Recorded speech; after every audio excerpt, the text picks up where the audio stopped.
Today, the public debut of a crypto wallet maker is postponed after the SEC launches a review. Surging crypto revenue drives Robinhood to a big earnings beat in the first quarter, and Frangella of Kraken breaks down why companies are turning to Formula One fans to drive crypto adoption.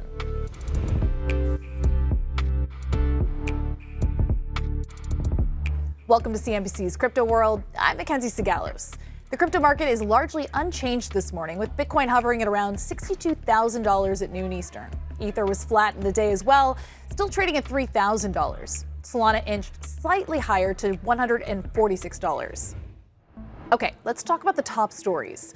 Robinhood's crypto business helped drive the company to a huge earnings beat in the first quarter.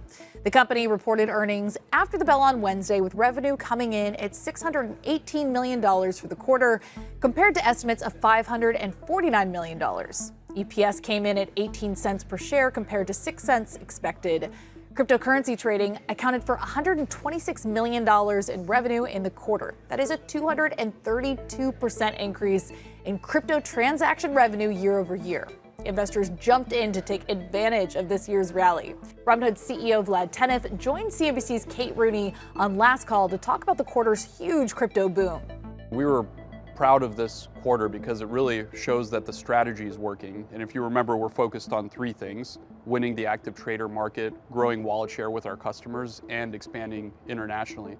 So crypto was strong. We saw growth in equities and options market share as well, which rounded out the active trader investments we were making. We also had the largest net deposits in the history of the company. So that's net cash and assets moving into Robinhood of over $11 billion, which is the highest ever. This huge quarter for Robinhood also comes as the SEC could be preparing for enforcement action against the trading app's crypto operations. Tenev also addressed the company's disclosure of a Wells notice from the regulator last weekend. We tried to create what's called a special purpose broker-dealer for the purpose of transacting in crypto assets. And we actually came in good faith to meet with the SEC. I think we met with them 16 times. And unfortunately, that was not reciprocated, and it was clear that there didn't seem to be a path. Next up, Binance reportedly fired an investigator after he uncovered market manipulation. According to the Wall Street Journal, the investigator and his team uncovered pump and dump schemes and wash trading initiated by some of Binance's VIP clients, those being the largest on the exchange. These kinds of trades are prohibited by Binance's terms of service, but reportedly happened anyway. One VIP client of focus was DWF Labs, which reportedly operated as a market maker. Those buy and sell assets and pocket the difference.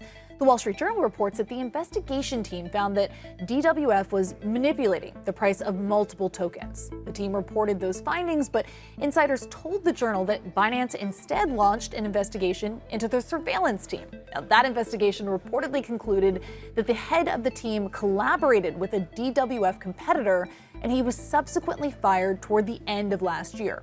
Binance responded to the report on X, saying that it affirms its strict market surveillance program and that its investigations team's job is to be neutral and look at evidence without bias. DWF also responded on X, saying that it operates with the highest standard of integrity, transparency, and ethics. Also, real quick, we just found out this morning that Canada's Financial Transactions and Reports Analysis Center handed down a fine of around $4.4 million over money laundering and terrorism financing violations. We reached out to Binance about this, but haven't heard back yet. Finally, the U.S. public debut of crypto wallet Exodus has been postponed.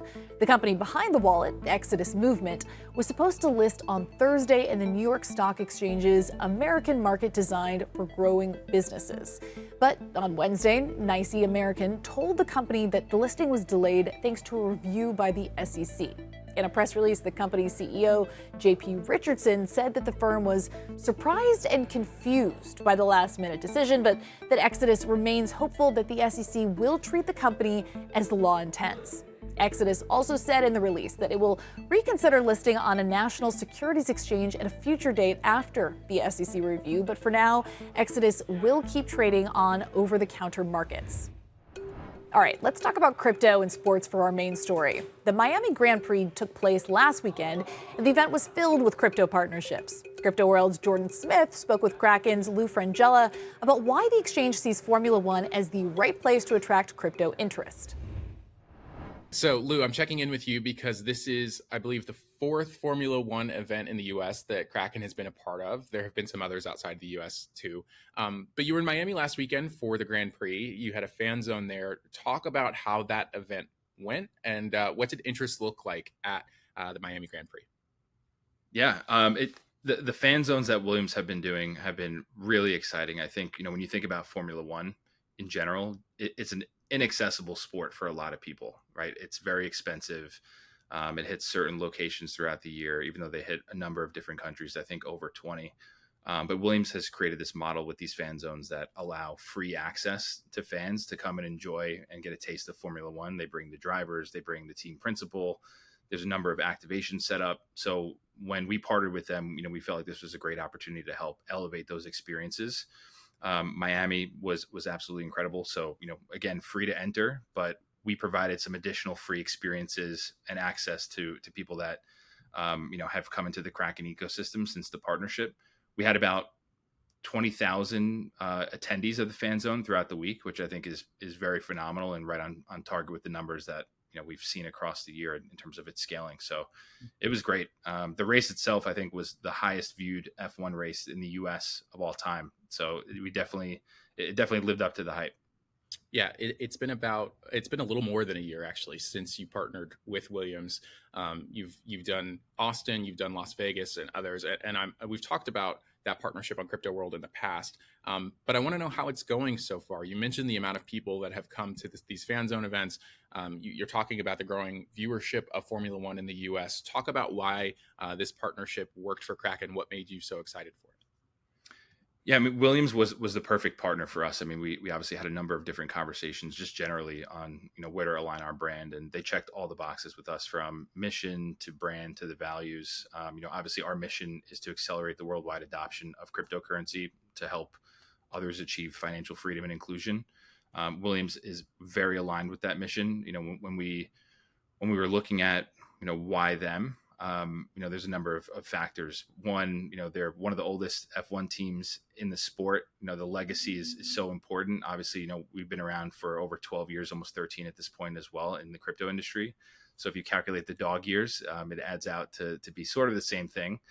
That mission alignment for us is the actual key to success when it comes to, really furthering it. And Williams was very aligned with it.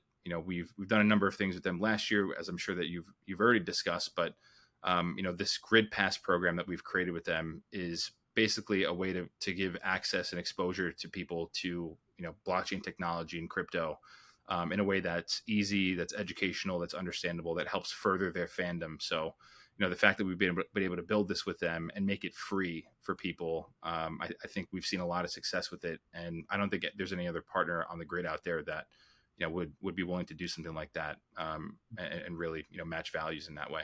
What does the overlap look like between a Formula One fan and a crypto fan that you seem so focused on? Is it really just about the fact that you guys are sort of growing in tandem? There's a growing Formula One audience and you're growing at the same time? Or is there something specific about that sport fan that makes them appealing for advertising in crypto? We found a lot of audience overlap between, traditional financial users and cryptocurrency users and automotive sports, and particularly Formula One. So, for us, it was just the perfect way to introduce ourselves to partnerships, having not had done any on this scale before. So I think that's what it was to us. And obviously, what we're trying to do is, I think what hadn't been done in the past is proper education in a way that, is unique and really helping folks learn about this great technology and what Kraken is and what crypto is and how to get started. So I think we want to do that in a way that is respectful and definitely a way that helps meet them where they are in their journey. So I think for fan zones, again, on the topic of fan zones, for us, it actually provides an opportunity for us to speak face to face with a lot of these people that are current customers or future clients of ours and help answer those questions live on site. And, for Kraken, we're the only crypto company that has live customer support as well. So if there's more questions that continue after that, as they come onto their journey with Kraken and in crypto, they can give us a call there. Do you see an uptick in adoption after these types of events? Has it been successful for you in terms of that goal of educating people and bringing people into the ecosystem? What's the end result there? It's been really successful. We launched this Williams Racing Collectibles Plus program, is the full digital collectibles program that is completely free to Williams fans. The Grid Pass is the first collectible or NFT within that collection, and it basically acts as the key to unlocking the rest of the experiences, rewards, collectibles that we'll be doing and continue to do with Williams. Since launching this around the Austin race last year in October, we've seen over 75,000 Williams fans actually claim a Grid Pass and continue to be engaged with the program. So it's definitely been, an incredible way to get people introduced to this space. And we, through the fan zones, we definitely see an uptick every time we do one with Williams, just over the course of that week and the weeks following that for claims and Grid Pass claims. Yeah. Now, before I let you go, I want to talk about something outside of sports. Kraken launched its first consumer campaign a few months ago, and I just want to check in on that because we spoke with Kraken at the time when it launched. How is that going so far, especially at this time when you see a real comeback for crypto? You see people interested again, but when you launched it, it wasn't quite the case. I think people were still very skeptical after what happened with the last collapse. So talk about where we are so far with that. Yeah, I mean, this goes back to, we've been around for 12 years now, so we've seen a number of these different cycles. The campaign for us was see what crypto can be. And I think, as we continue to develop that messaging and further the mission, you'll see a development or a progression of that messaging, as we continue to try to scale that mission. So we remain focused on client education. It's a pillar for the campaign. We have a Learn Center that has been refreshed a couple months ago. That's a great resource for people to learn about crypto. And I think, as one of the most tenured stewards in the space, and as large as we are, I think we owe it to everyone, in line with that mission to help further that in a way that is a progression of that. Okay, that's all for Crypto World today, but we'll be back again tomorrow, and we'll see you then.